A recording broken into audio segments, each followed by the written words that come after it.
Hey up guys, S-Man back at it again with a brand new review of Pokemon Horizons. Now, let's just get right into that review. So make sure you guys like this video and subscribe for more content like this in the future. Alright, so basically, this episode was really good. Like, after a long string of just filler episodes of nothing happening, and they've all been kind of mid or boring, except for last week's. Last week was kind of interesting. We get an actual plot episode with somebody capturing a Tinkatuff. Was it Liko? Was it Roy? Was it Freed? No, it's everybody's favorite character, Dot. As much as I love this episode, I just feel weird that Dot has this of all Pokemon. I don't know. They had a really good bond during the episode, but to be honest, I feel like like it could have been another Pokemon that would have fit Dot way better. Because when I think of Tinkatuff and like the entire or Tinkatink, whatever its name is, and its entire family, I see this tiny baby that wants to be strong and starts forging a hammer until it becomes this mighty warrior. And when I see Dot, I don't think of that at all. I think of this shy, timid girl who has to get out of her comfort zone. The only way this specific Tinkatuff has actually been working with her, development-wise, is when we saw it confronted by all the Rising Bolt tacklers, it did seem to have a little bit of anxiety and to be social, or fears of social surroundings like Dot did. But yeah, this episode starts off with a Needle Thing live stream where they have some technical difficulties of their microphone being destroyed.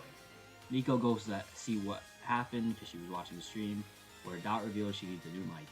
And then at a meeting, Dot asks Liko and Roy to help her come get a new mic. So they all set off, and this is actually interesting. We see Murdoch worry about Dot.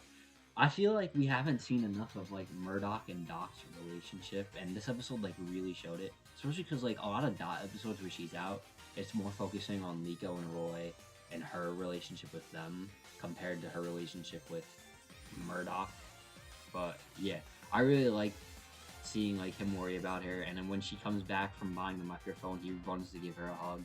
It's just sometimes just nice to see that he does care for her needs. But yeah, they go to get a microphone. Dot buys it, Liko and Roy vanish, and when Dot spots a Tinkatuff getting bullied, not really bullied, this guy just didn't want his thing to be robbed and turned into a hammer. But yeah, Dot helps it out, up, hands it back its little mallet thingy, and it takes the microphone and turns it into a hammer. Okay, that's kind of funny. Another thing I really like about this is I like seeing Pokemon with anime original items. Ash's Squirtle, Crocodile, the Trico with the twig in its mouth, Serena's Pancham having the sunglasses, and just stuff like that.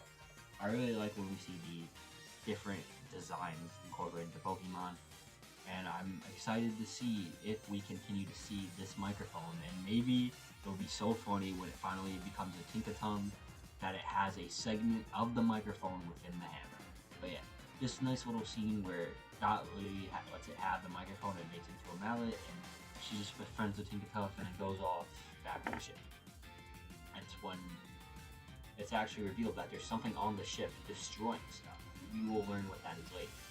But yeah, then we see Tinkatuff arrive onto the ship, where it is immediately intimidated by a lot of Pokemon on it and just runs around. That's when Dot notices it, as the whole crew is looking for what destroyed the ship. And Dot actually has a nice little heartwarming moment where she's just trying to help it out and make it not scared anymore. And then it's revealed where Tinkatuff wants to give Dot back the microphone after, and thank it basically for letting her use it. This leads into a scene of the Rising Bolt Tappers mistaking the Tinkatuff as the intruder destroying the ship. So it runs off, and that's when they find the real intruder, Orform.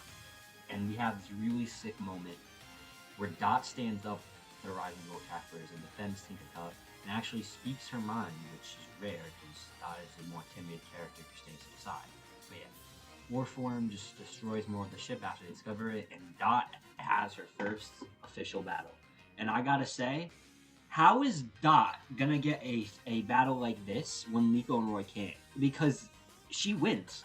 She like puts up her hair in like a sick way, and then actually goes crazy with the strategy. She wets the sand around it so it don't go under, and then Tinkatuff just gets a good hit along with Waxley and wins the match. We see Dot get an official win on screen, while we can't see Liko and Roy get an actual win on screen. Every battle they get, if they don't lose, it's shortened or just off screen. It was like, oh yeah, we beat them. We beat the two explorers, Kadia and Zer, while they were off screen, and they have strong Pokemon, and we have brand new Pokemon. But yeah, basically, the Rising Volt attackers go to say goodbye to Tinkatuff, and it basically wants to go with Dot, and Dot catches it. And we have this nice scene where she's revealing Tinkatuff on stream, and Tinkatuff accidentally almost opens her suit, so Quaxley has to end the stream. Overall, this episode was really fun, and it was nice to actually have real Dot focus. We haven't gotten like a legitimately like episode that is fully about Dot in quite a while, and even when we do, there's a lot of focus on other characters. This is the first time, beginning to end, only about Dot, and I love it. And like I said, my only real complaint is I just don't think Tinkatuff fits with Dot. There are plenty of other Pokemon I feel could have worked, but it all depends on how they do it. Like, you wouldn't think half the Pokemon people get fit with them. I didn't think Hatena was going to fit Liko, but I love Hatena and Liko now, so we'll see. Overall, I'll give this episode 8 out of 10. I think this is tied with the Watchroll capture for my favorite capsule of all Horizons. Sorry, Hatena, as much as I love you, your capture episode just lacks compared to these two, and I just gotta, like, it's really good. It was a really good episode. One of the best ones in a while, and if next week isn't just filler with Liko and Sprigatito running off, that one might be a banger too. Like, if Sprigatito learns a new move or evolves, complete banger. I feel like you could have cut out all those, like, besides maybe the Mousehold episode, because we did see Mousehold return again in this episode, and it's nice to see it on the ship. And we also see it in the new Eye Catch.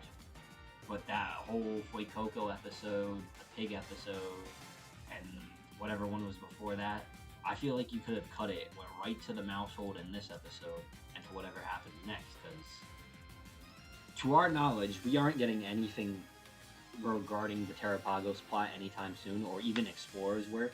We haven't seen the Explorers in like 4 episodes, or have even hinted of where they're going next with Terrapagos, besides them sitting in Paldea. So we gotta see where that goes. We used to go from a point where these catches were along the path, but I like that we did take some time, and this catch was completely segregated from the whole, we gotta keep getting this plot moving forward, because it's kind of like a shame that some captures were basically put in the same episode as some of the most major plot scenes. Like how Dot catching Quaxley officially was forced in the beginning of an episode, in the same episode where they beat Spinel and it ends the Galar arc, the Paldea arc, and Watchroll was also caught in the same episode where Spinel steals the pendant, so basically that was just undermined immediately. But yeah. Hope you guys like this video and subscribe for more content like this in the future. S-Min, signing off.